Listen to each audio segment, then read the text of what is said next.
que cumplieron durante la dictadura, esa misma dictadura que mató a tantas y tantos compañeros, vosotros, fascistas de ayer y de hoy, seguimos siendo muchos los que jamás vamos a aceptar vuestro descarado intento de borrar la memoria. Porque la memoria, malditos asesinos, soluciones de la ONU en materia de justicia y reparación. ¿Os parece poco? No solo defendemos su memoria, también reivindicamos sin complejos la lucha contra el fascismo de ayer, de hoy y de mañana. Por eso mismo hacemos un llamamiento a participar en la movilización que tendrá lugar este domingo 22 de noviembre. Impunitat elites! Impunitat elites!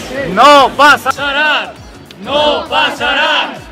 No pasarán! No pasarán! No pasarán! Soy Belén, armatiro